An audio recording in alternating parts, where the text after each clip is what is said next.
all the time. Right here. Crazy.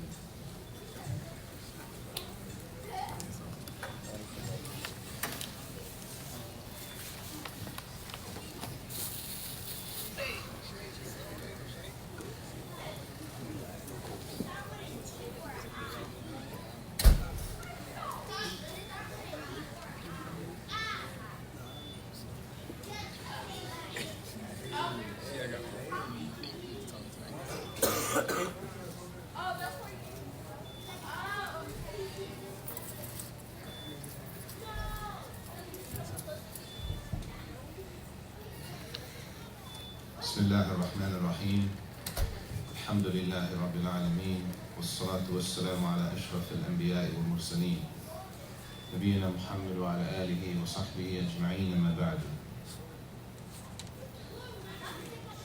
Firstly,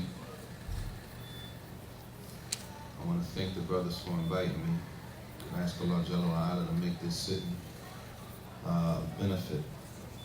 I mean, and to make it from the circles of ilm and from the circles that the Prophet ﷺ says that the malaika, the angels, descend with their mercy, with the sakina on the people who sit with patience, and inshallah we all benefit by the sitting. And this is a ni'mah in itself.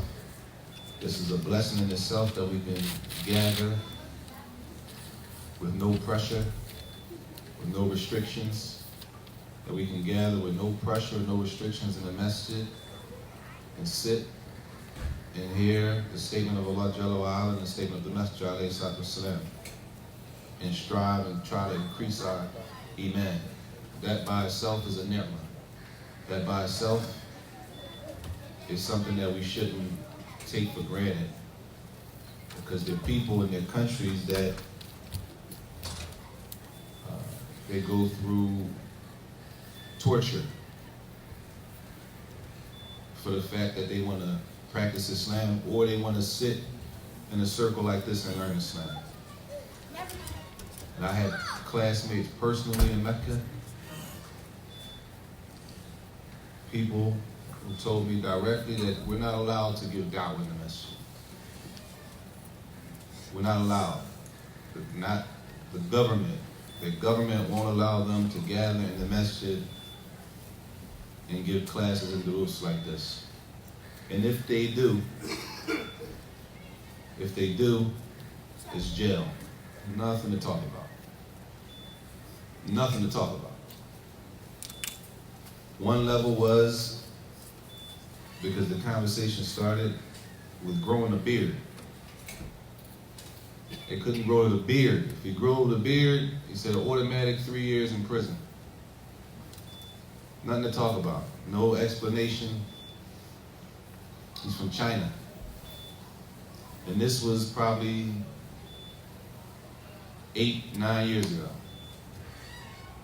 We all see what's going on with China now, but we're talking about 8, 9 years ago. And before that, he said they have police officers at the doors of the masajid. They have police officers at the door of the masjid, and every person that comes in, they check their ID. And they say if you're not 16, you can't even come in. Won't even let you in the masjid if your ID if you're not 16 or older. 16 or older to enter the masjid, and then on top of that, to grow a beard is a whole nother, and then on top of that, give a class, actually teach. He said if you teach lessons, that's 5 years, flat, nothing to talk about. And at the same time, the same brother telling the story is a Hafiz Quran. Hafiz Quran with all of those restrictions and all of that pressure, and then he finished the Quran there, not in Mecca. He finished it there under all of that pressure, which shows that, and we all know the way we living, alhamdulillah, it's a ni'mah. There's no pressure. He finished the Quran in his own country under all of those restrictions and conditions. So this by itself is a ni'mah. And this story is worth mentioning again because I had to ask him, how did you do that with all those restrictions? We come, go as we please, sit in the masjid all day. Leave from one masjid, we go to another masjid. Leave one class, go to another class. Sit here all day long listening to what Allah and His Messenger said, alayhi salatu wasalam. So I asked him, how did you memorize the Quran front to back? And he was probably the best in our class when it came to the Quran. With all of those restrictions that we have nothing close to that. He said that a friend of his was a Hafiz Quran. So he had to sneak out of his house at night in the dark for 2 years straight.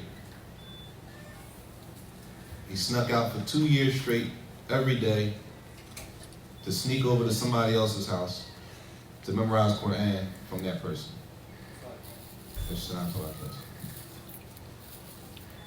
Alhamdulillah. We come and go as we please. We can have a gathering like this. And ask Allah Jalla wa Ala to give us sincerity and accept our deeds and to make us people who take advantage of the ni'mah so that it is not removed from us. Tayyib. In the Quran and the Sunnah of the Messenger alayhi salatu wasalam, Allah described to us Yawm al-Qiyamah. And this is from the Usul al-Iman, from the basic beliefs of the Muslim, that every Muslim believes in, is that we will be raised up on the Day of Judgment and judged for our deeds. So all of the Muslims believe in the last day, the day of reckoning, the day of recompense, however you translate it, the last day. The Messenger alayhi salatu wasalam, and there are many ahadiths that describe things that will occur on the last day, different events from Yawm al-Qiyamah. And one thing he described is the heat and the fact that the sun will be brought close to the creation, a mile away. The distance will be a mile away from us. And that the people will be sweating. The sweat will rise from a person, some people up to the knees, some people to the waist, to the chest, depending on their actions. That nobody will escape. No one will escape. The fact that the sun will be, as the Prophet ﷺ said, so close it will be a mile, 1 mile. Tayyib, the only people who will be excused, or not excused, but who will have some relief are those who the Prophet ﷺ described in more than one hadith. It's more than one hadith that describes these people who will have some relief on that day. And this hadith is in the Sahihain. It's in Sahih Bukhari and Sahih Muslim. That the Messenger ﷺ said, "Sab'atun yudhilluhum Allah fi dhillihi yawma la dhilla illa dhilluh." He said, there's 7 people, 7 groups of people that Allah will shade them. They will have shade on the day when there will be no shade except for the shade of Allah Jalla wa Ala. 7 people that, or categories, these are the people who will be in the shade when the sun is that close. And for a benefit today, we're not going to focus on all 7 because that's not what the topic is today. But from this hadith, who the Messenger ﷺ described, the second group, Shabun nasha'a fi ibadatillah. The youth, someone young who is raised, they're raised through their youthful ages in the worship of Allah Jalla wa Ala, worshiping. And this is the second category, or the second type of person that the Prophet ﷺ mentioned. And this second category will lead to the third category, inshallah. Inshallah, we'll cover both. He said the young, the youth, that they're raised and their youthful years are spent worshiping Allah Jalla wa Ala. طيب. We need to understand firstly the severity of the day first. The severity of what's going to happen Yom Qiyamah. Why? Because the youth, the young man or the young girl, the young boy or girl who spends that time is not on their own. It's by the help of their parents. So we need to all understand the severity of Yom Qiyamah. And we need to understand what's going to happen Yom Qiyamah, the different events that we know will take place Yom Qiyamah. And how close the sun will be Yom Qiyamah. And the fright and the fear that will be in the hearts of the people Yom Qiyamah. And then the only people that will have some shade that day are these 7 groups. We need to try to make it our business that we don't die except that we're trying to be from one of these groups. And this is just one hadith. This is one hadith that describes the people who are, that will be shaded on the day when there will be no shade except for the shade of Allah Jalla wa Ala. So the second person is the young one, the youth who spends their life worshiping Allah. And then after that, وَرَجُلٌ قَلْبُهُ مُعَلَّقٌ فِي الْمَسَاجِدِ. And then the fourth one, inshallah, we'll get to, is the man whose heart is attached to the masjid. طيب. That day, Yom Qiyamah, as is explained, in case we don't know, there will be nothing for a person to use to shade themselves. So it's not like we have the option to go find shade. The option is, let me go over here, let me move over here, like we do now. When it's hot outside, we wait for something, we do what? Stand on the side of a building. You seek out a place with some shade. But that won't be the case, Yom Qiyamah. There is no shade. There will be no shade except for the shade of Allah. Except for those people who fall into, in this hadith mentions 7 categories that a person will fit into in order to receive that shade. Everyone will be exposed to the sun. And we know how hot the sun is now, and imagine the sun being 1 mile. So there will be nothing, there won't be anything to protect us from the sun except for the shade of Allah. Now this hadith mentions 7 categories, but there are other hadith that mention more categories or more types of people. So the question is, what's the benefit? Because there are some hadith that are authentic and some are not authentic. And some of the ulama say that these categories, this hadith mentions 7. Some have written books and said that the categories reach up to 70 different types of people that will be shaded Yom Qiyamah. Now the question is, what benefit is it for this hadith to mention the number 7? Anybody? What benefit do we get from the number 7 in this hadith?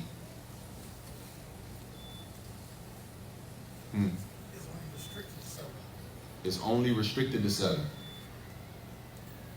Not because there are other hadith outside of this.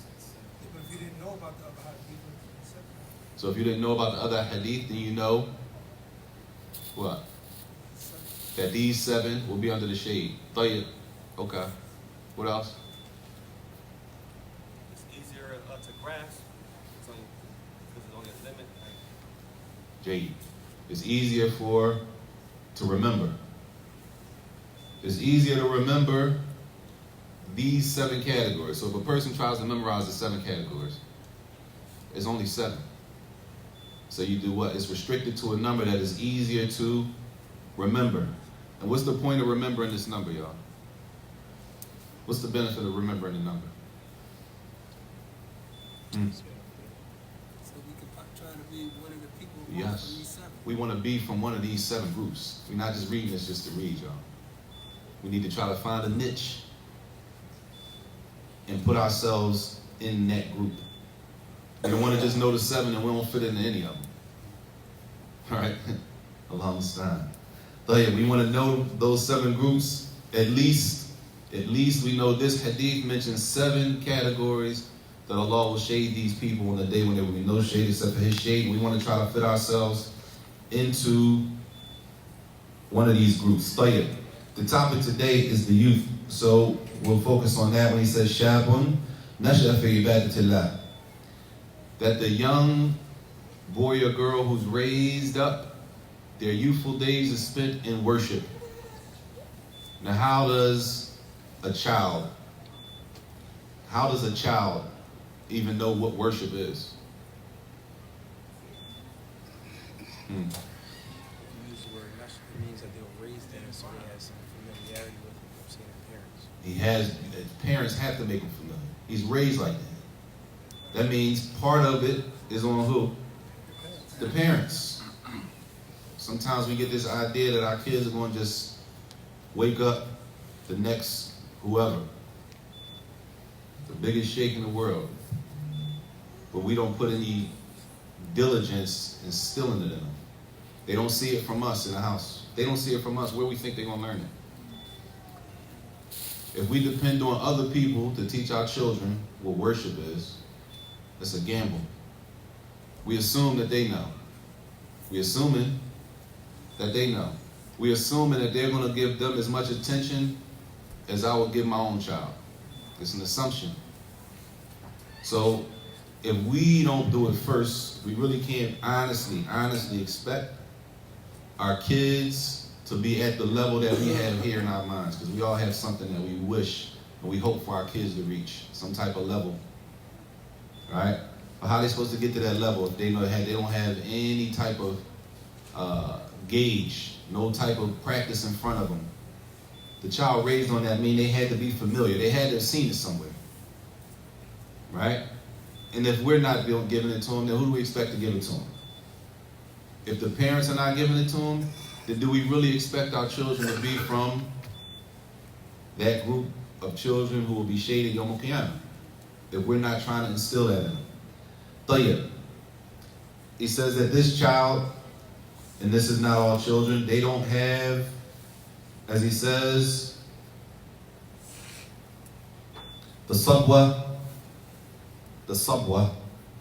which can be translated a few different ways. And we see in some children, like sometimes the parents say, he's 6, but he's not really 6. He's 6, but he's a mature 6, right? Or he's 5, but he's a mature 5. He's 7, or he's whatever the age is, right? That type of child, as they grow, in general, there's some people, they don't have that youthful, not that they're not young, but they don't have that immaturity that the normal child may have. They may be a little more advanced. They're able to handle themselves a little more. That these children, when they look like this, and we all see it, right? We see it in certain children. We say this little girl or this little boy, they're a little different. They're going to be all right. Just work with them, right? That they're a little ahead of the rest of the children. When we see that, we need to try to make it our job. We need to try to make it our job to give them some attention. Tayyib.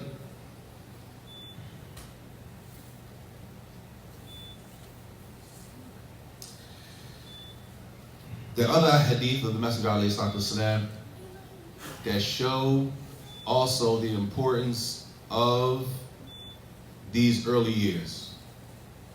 The early years. Because most people in here look like they already passed those years, so we know what it feels like to miss them. Once you miss those years, there's no getting them back. There's no getting back that time. We can't get time back. We can't buy back time. So the Prophet ﷺ told us in another hadith, along with the importance of everything we will be questioned about Yom Qiyamah, that he mentioned specifically, he mentioned the younger years. He mentioned specifically the younger years. He said, alayhi salatu wasalam, in a hadith, لا تزول قدم عبد يوم القيامة حتى يسأل عن 4 وذكر منها عن شبابه فيما أبلاه. The hadith that says that a person's feet will not move on the day of judgment Nobody will move until they question about 4 things. One of those things was a person's life and how they spent it. A person's life and how they spent it. Included in a person's life is what? The younger years. But then he said also, even though we're going to be questioned about our life and how we spent it, he said specifically their youth and how they spent their youth. Because we all know, as they say, writing or memorizing, remembering something when you're young is like writing in stone. We say the kids are sponges, and all of the sayings that we have for that special time in our younger years. So there will be questions about our life in general, but specifically the younger years. The younger years. And it all goes back, brothers, sisters, it goes back. Eventually it's going to come back to the parents. It's going to come back to the parents. That children, they don't wake up, they don't just grow up knowing how to make wudu. They don't grow up knowing they don't wake up knowing how to pray. They don't wake up knowing what the shahada, what la ilaha illallah is and what it means. They don't just wake up knowing stuff. They don't wake up knowing things, except that they're taught. That they're taught that in the house. And if they're not taught in the house, then who can we really blame? Who can we really blame if we're not setting the example? And if we're not setting the example, because a person may argue, well, I don't know. My knowledge is limited. I don't really know that. I can't really explain that. But if you don't know, then what's the next option? Put them in a place. Put your kids somewhere where they can learn. What sense does it make if I don't know, and then I'm going to keep the rest of my family not knowing? What's the benefit? How do your children really benefit you? What is from the benefit? Can anybody tell us? What is from one of the biggest benefits of having children? They make dua for you when you pass away. So that they make dua for you after you die. So that they pray for you after you die. As the Prophet ﷺ said, that's from the du'as that is answered. Tayyib, how would a child know? Because a person may have a bunch of children. If you have a bunch of children, does that necessitate that they're going to make dua for you when you die? Huh? It doesn't necessitate it. So how do you know? What type of child is going to be the child to make dua for you when you die? The righteous child, the child that understands the deen. They have some concept of what the deen is. They have some concept of what worship is. Right? It's respected. It's something that's respected in the household. Not that's just something my mom always do. She always doing it. That's just something my dad, that's just what he do. Now, why is he always doing that? They don't understand that that's from khair, that's something good. And it's just something my dad does. That's just my dad, he always. Right? Lord. I just thought about a brother. His mother's old. Allah yahfadha. The brother said his mother prays to Hajj every night. Every night since he could remember. MashaAllah. His mother's old, y'all. Every night since he could remember, his mother gets up in the middle of the night, stands up and prays to Hajj. And his father. Allah. That builds respect for deen inside the house. طيب. The Prophet ﷺ said in another hadith, اغتنم خمس قبل خمس وذكر منها شباب قبل حرمك. He said, guard or take care of 5 things before 5 things come to you. And one thing he mentioned, take care of your youth, your younger days before your older days. Realistically, y'all, do we expect children to know how to manage their time? So how are they supposed to know how to take care of their youth? The parents. Parents we got to take responsibility. We have to take responsibility. We can't assume that the children are going to wake up. Right? They're going to wake up, alhamdulillah, and they just half the Quran, and they know all this information like we would like them to be. Except if we're showing it to them. If we're showing it to them. If we're not able to do that, then we need to put them in the area and environment where they can learn that.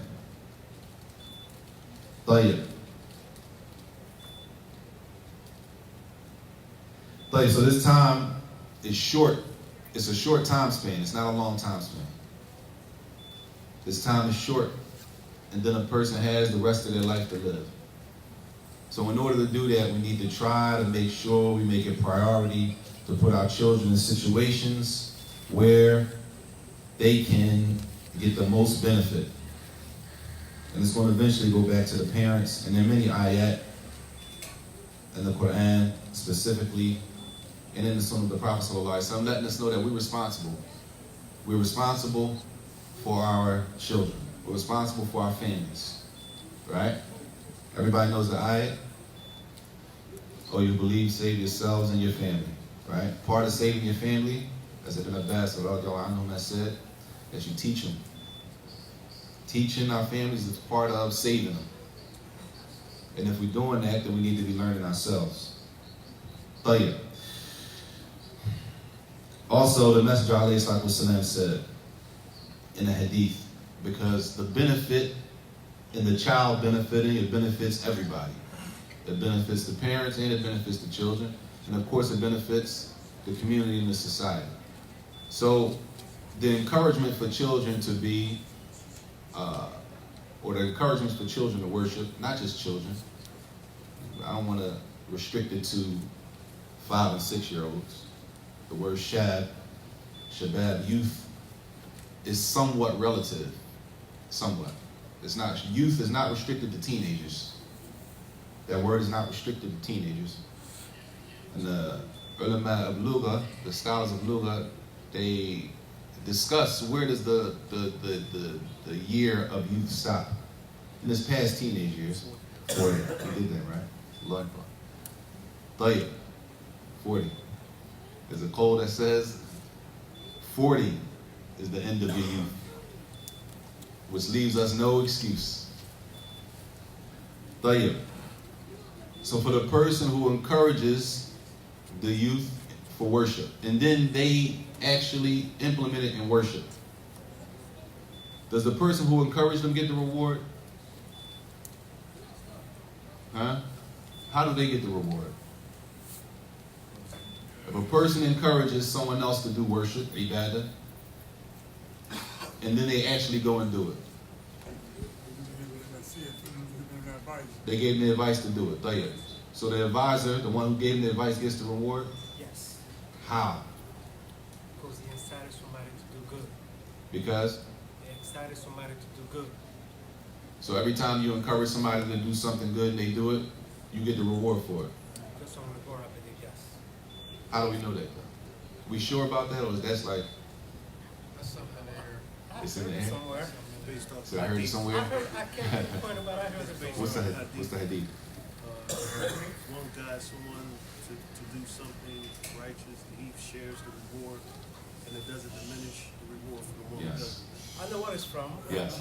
Last Friday, the Imam was saying people to give money for the masjid, then he referenced that. He mentioned hadith. Allah Akbar. It's always good to know that that thought that's there is actual hadith that says that. Right? So even if we don't remember, we gotta remember that it goes back to a hadith. The one who guides somebody to some goodness, then they are like the one who did it. They share some reward in that. So the fact that even if we encourage people to go and learn, we encourage children to go and they go and do it, we don't know who's going to turn up to be what. We don't know. It could be our children, it might not be our children. It could be one of the kids that you just happen to walk by and encourage them in the masjid. They just left here from the weekend class.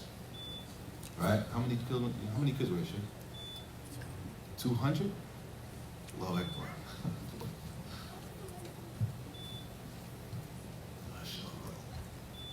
200 kids. Lord, like, you see one of those children and you, some type of encouragement. We don't know, in 5 years they may be leading the salat.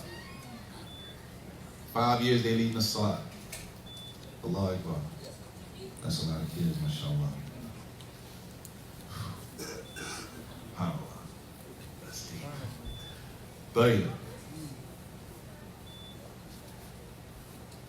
so one thing we need to remind, not just the youngins, but ourselves, is that the time we living in a time of fitna on a whole nother level. And like Shaikh Abdul says often, Hafidhahullah, al-Badr, he says there's a type of fitna now, and there's a type of suhbah, companionship now, that didn't exist before. There's a type of companionship people take as a friend, a close companion now, that didn't exist before, which is what? Huh? The Joalat. Phones. Phones. And he says all the time, people go in a room and they close the door and it's just them and their phone. Or whatever the jihaz is, whatever, tablet, whatever it is. And that people spend hours and hours and hours and hours and hours with their phone. And that type of, it didn't exist 10 years ago, not on this level. Not like we're doing it now. Whether it's a phone, a tab, whatever it is. That it's a time of fitness, so all of us, we have to fight against our own selves. That desire that we all have. That's a fitness, so we have to fight. And if we act like, and if we think that those younger than us don't have the same fitna, then we're not being realistic. That's not realistic. Right? We fighting, and we were where they are however many years ago. Right? As we say, I was 16 once. I was already your age. I was 10 already. I know everything that 10-year-olds, I already know all of that. So if you really think about it, what are 16-year-olds? What's going on? It's a fitna. It's fitna. And the access to things now is on a whole nother level. So we have to prepare and be honest and let the kids know, not just kids, but let those who we're encouraging, let them know and understand it's not easy. Being engulfed in worship, in many cases, it puts you on an island by yourself. Not everybody's trying to do that. Not everybody's going to put you on an island. You become, as we say, the eyeball. He's a weirdo. Now the word is weirdo. Weird. Or weird. Right? Because he does what? He's doing worship. That's why we got to be careful. We have to be careful that we don't fall into the trendy criticisms. Criticisms are trendy, especially where we're from. We trendy here. Right? So when a brother practices the sunnah or a sister practices a sunnah that we don't know, we call it weird. We start putting labels on people. Because what? Because of my own ignorance. I don't know that sunnah, so it looks weird to me. I don't know that the Prophet ﷺ used to do that, so I think it looks funny. When in reality, that's from the sunnah of the Messenger ﷺ, right? That putting yourself in the state of worship and trying to be in this type of worship, there is some seclusion to it. It's some seclusion. And it's for you, it's for us to be comfortable in that seclusion. To be comfortable in that seclusion. And there's a book by Shaykh Abdul Muhsin al-Qasim. Hafidhullah. He's one of the imams at the Haram in Medina. And he has a book called Khatawat al-Sa'ada. Khatawat al-Sa'ada. Steps to Happiness. And he has a chapter in there where he speaks about the loneliness, being lonely when it comes to learning. When a person sets out to seek knowledge and learn, that there's some type of strangeness put on him or her. They become strange, they become lonely, because most people are not going down that path. Most people are not setting out to go down that path. It will be nice, but it's a gharaba. You become strange. Because you learn things and you start using them, you start implementing them. So it changes you. And when you change, you might change and it looks different to everybody around you. So you become, as we say now, the weirdo. We don't want to call him a weirdo though, because you stand out. You start to stand out. That a person has to be comfortable and understand that comes with the territory. That comes with the territory. Everybody's not, as we know, everybody's number one on different levels. You can't force a person to be where you are. But wherever you are, when you move and Allah blesses a person to increase in their iman and to step up in their worship, it may look different to a person. It may look funny to somebody else. Because it looks funny to them doesn't mean we stop. Because if we did that, right, we'll never stop anything that we're not supposed to be doing. Because what happens when you really try to practice deen? The people who are not practicing the deen, they say stuff, I've heard it before, you don't have to do all that. You don't have to go that far. You can still do this and still be a Muslim. You say, no, I can't do that no more. I'm done with that. I wouldn't go there. I don't know if you have to do all of that, I think. That's a little extreme. That's a little overboard. You deen it now. Right? You Muslim, you trying Muslim.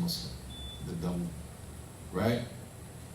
Which is the encouragement. That's in reality, it's an encouragement not to leave off the haram. Still do this, but do that too. And if you leave it all the way off, you say, no, I'm done in totality. I'm not selling no more drugs. I'm not doing no more of this. I'm not doing it. I'm done. Right? And you separate yourself from that circle has something to say about you. The circle, they still discuss you. So what Fulani? Oh man, he on something else. She covering and everything. As if that's something to be, she's covering and everything. She's Muslim, she's supposed to cover, right? He praying all the time. All he do is pray. He pray all five now. Right? To a certain person that looks weird, it's crazy. But you know that's part of your relationship with Allah. That's part of being that group that we want to be from. So it says that the person has to strive against their own selves. And Allah told us in the Quran and Surah Al-Ankabut that those who fight against their own selves, that Allah will guide them to His path.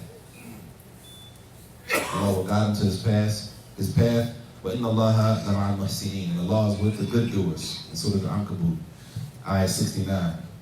That those وَالَّذِينَ جَاهَدُوا فِينَا, those who strive against their own selves and try to be upright, that Allah will guide them. We got to leave off something. We got to stop something. Allah give us something better. But that takes iman. You got to really, really believe it. And you can't care what people say.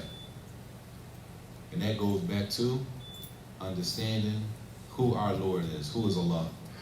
Understanding what does the Shahada mean.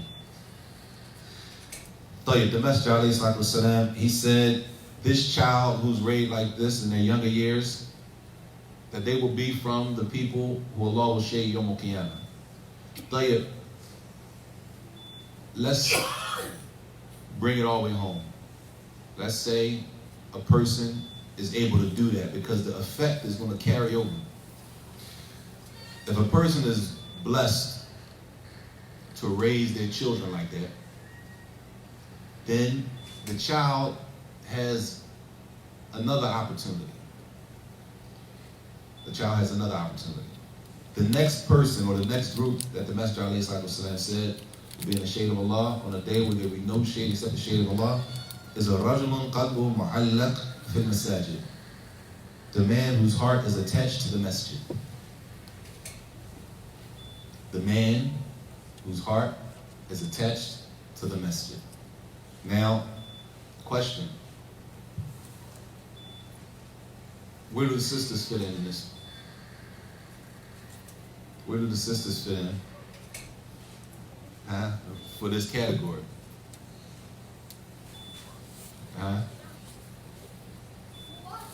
The shad, the young one who's raised, the first group, the youth, who's raised on the worship of Allah. which could be it could include women and men, right? Little girls and boys. The man whose heart is attached to the masjid. Is this only for the men? Would it fall up on it, because it's been mentioned that with the hadith, it doesn't mean attached, it means like his heart is hanging in the masjid. And even when he's not in the masjid, he wish he was in the masjid. He, right? He. Like, what about her? Wouldn't that fall up on it for her too? If, she wants to be in the masjid, but because the best place for her is the home, she's home, but her heart is still tied to the masjid. Does that fall up on it? Let me ask y'all a question. I want to know what y'all think. Does anybody else understand it like that? I just want to know. Huh? Is that how you understood it? Okay. I want to know how y'all understand the man whose heart is attached to the masjid. Yes. I think it's the man, as man and female, and just use the man as, like saying old man, for example, but for all of us. Mankind. Mankind, yes. Like, when we say, who else? Any other ways anybody else understood it? So we got mankind, whose heart, meaning men and women. Or, he said, possibly the woman. But one of the women in the masjid, the women don't pray all five in the masjid, do they? So how, what, just the fact that she wants to be there, right? Like, well, say if the woman is married and if her husband is attached to the masjid, she get the reward, inshallah, as the husband, because this is her. like, that would be nice. Inshallah, maybe she's encouraging her husband to get up for Fajr and go pray in the masjid with the men, right? The hadith that whoever guides a person to some khayr and they get the reward for it. Tayyib, one of the explanations for this hadith is that masjid, we know the masjid is generally, the men are in the masjid generally much more than the women, right? Of course, the women, they pray at home. The jama'ah is not obligatory on the women. So in general, we'll say the men are more inside of the masjid for the prayers than the women. It doesn't mean the women can't come and pray. It doesn't mean there's not women in the masjid praying. But we're saying in general. But one of the explanations is that, what is the meaning of masjid? Place for prostration. If the meaning is the place where you pray, right? That the earth has been made a masjid. So wherever you pray, right? Then of course it includes the women. If it includes, and if we take the literal meaning of masjid, then some people might restrict it to the men, because the men are in the masjid more than the women in general. Tayyib, that this attachment is from the severe love for being in the masjid, which shows the status and the level and the respect that we should have for the masjid. That a person's love for being in the house of Allah, a person's love for being in the house of Allah, it didn't say which one, it says minute fil masajid. It didn't specify it had to be this one. A person's love for being in the house of Allah is something that will gain them shade on the day of Yom Qiyamah. That's major. That the hadith doesn't say you have to sit in the corner in the masjid all day. That's not what it means, that you can't leave and go to work and handle your business and can't take care of things you're supposed to take care of. But even when a person leaves, that they want to go back.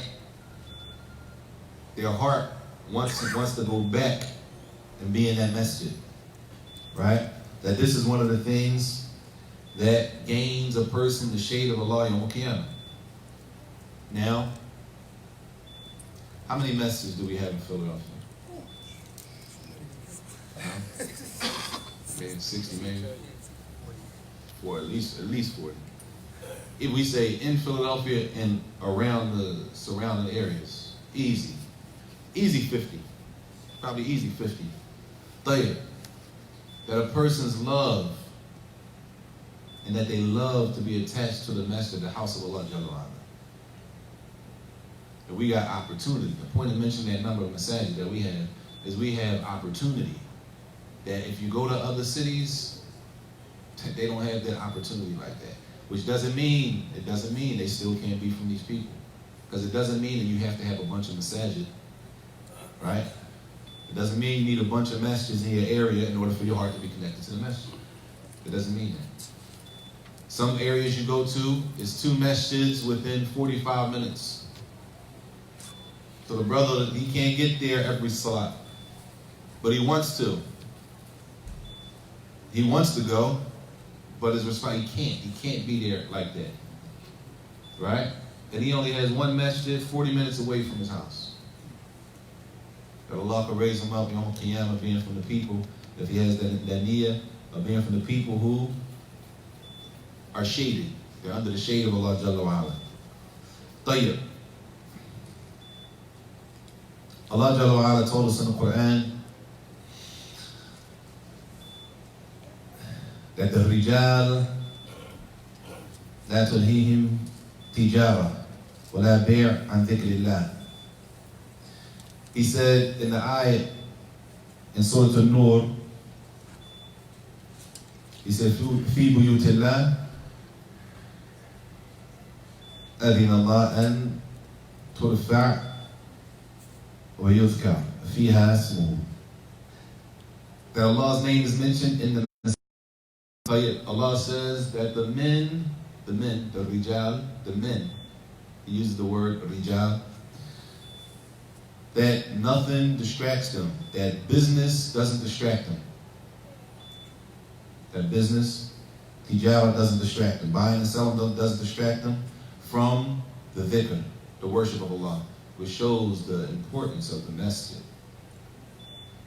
Sometimes some of us use the masjid as a stop through, something to stop by real quick, not knowing all of the benefit connected to sitting in the masjid, from one salat to the next salat, let alone sitting in the masjid making dhikr, not just sitting here doing something that's going to benefit a person. Right? Let alone sitting there and trying to actually learn something. A circle of knowledge. That there are plenty benefits. There are plenty of benefits to the masajid. And the Messenger ﷺ, he told us in his hadith that from one of those people that Allah Jalla wa Ala will shade Yom Qiyamah is the person whose heart is attached to the masjid. That they go and they pray with the men. And hopefully, if there is a case, it's possible, like the brother said, it's possible that a sister encourages her husband to go pray with the men so that he doesn't restrict his salat to his house. As some of the ulama described that, they described the praying with the men as from rujula, manhood, it's masculine. That person goes and prays, the men go and pray with the men. After we pray in the house, all of our salawat, what we really doing? Pause the TV. Pause the TV, let's line up real quick and pray. Instead of going and pray, putting the jihad fight, that's part of fighting against ourselves. Part of fighting against ourselves is going against what I really know I shouldn't be doing. I know I should really go pray, but I can pray here though. My salat is still going to be, So what we do, we let the shaitan deceive us and trick us, and then we miss the jama'ah. And then we miss the benefit of going to the masjid and praying with the jama'ah, and everything that comes along with praying with the jama'ah. Please. We just need 3 benefits of praying with the Muslims in the jama'ah. It's between 25 to 27 more. 25 to 27 times better than praying alone. What else? What's the benefit of coming to the masjid to pray? When you make the wudu from your house and every step, when you go to the masjid, waiting on the salat, and everything, the angels praying for you. You make wudu in the house, and then you walk, and a person, every time they walk, lift their foot up, did a good deed and a good bad deed. And it's like you're on salat. And as long as you wait, you're at the masjid waiting for the salat, it's like you're in the salat. What else?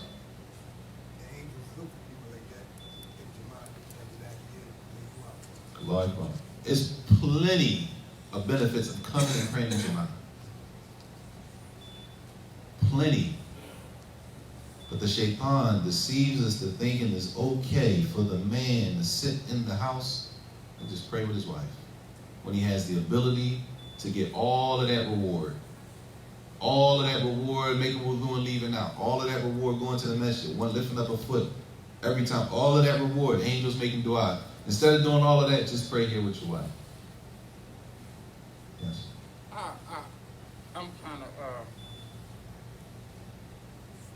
confused a little because, like, I was reading last night on the subject that you speaking on as far as print offering salat at home. It says something about hypocrisy. I mean, like, I'm not understanding. It's not permissible to make it at home? It depends. Depends on the situation. To make it hypocrisy, not everybody that prays in the house is a hypocrite. That's not the case. It depends. We're talking about what we're talking about is the man who's home, who has the ability to go and pray with the jama'ah in the masjid. And then they sit home and they pray in the house. That they miss what? All of the reward that they could have gotten going to the masjid. Now the hadith that you're talking about, I'm not exactly sure. You're talking about the one about Salat al-Fajr? Did that was say in the house though? The one Salat al-Fajr and Salat al-Isha, I think? Yeah, it was speaking on going to the masjid, staying at home. It's like some type of form of hypocrisy. Allah, I won't put hypocrisy on everybody who prays in the house. That's not what I'm trying to say. But point being is when we have the opportunity, we don't want to, that's part of fighting against ourselves. Part of fighting against ourselves is getting up when it's comfortable and going against the grain, as we say. It's cold for Fajr. Car gotta warm up. There's ice on the windshield. Seats cold. I don't have heated seats. It's cold. It's uncomfortable, right? Part of that is fighting against myself to get there, but praying Jama'ah. On top of that, y'all, praying in Jama'ah, we're gonna stop here. Praying in Shaikh. Praying in Jama'ah, it brings and it builds brotherhood. You see the person, the same people every day, 2-3 times a day, right? It's gonna build some type of brotherhood. Eventually, y'all gonna have to say more than Assalamu alaikum. Eventually, you're gonna have to say more than Kayfa, right? You start saying, you hear it again? Where you work at? You work? Yeah, I work such and such. Okay, then you start to learn each other, start, break the ice. That's from the benefit. You come together, you learn who's who in the community. A lot of times, our relationships are so, that's not a word. Superficial. Yeah, superficial. I was gonna say, yeah, Shaikh, I was gonna say surfacey. Surfacey is not a word though. But our relationships are so superficial that we can't get past Kayfa Halid. And that's it. Alhamdulillah. And that's it. And we standing next to people and praying with people every day that we could be helping each other. They could be helping the whole community. Nobody knows the brother is a master plumber. Nobody knows the sister is whatever, chart head, nerd, whatever the case is. Nobody, we don't know because everything is alhamdulillah. We don't sit and talk and go anything past that. As long as we keep interacting like that, we hurt ourselves as a community. We'll stop there, inshallah. Jazakumullah khairan. Forgive me for any mistakes I made, and ask Allah Jalla wa Ala give us all sincerity, increase us in our hirs, our diligence in following the wahy, the revelation, the Quran and the Sunnah of the Messenger alayhi salatu wasalam, and make us better than we assume we are. All of us. So sallallahu alaihi wasallam wa baraka bi Muhammad wa ala alihi wa sahbihi wa sallam.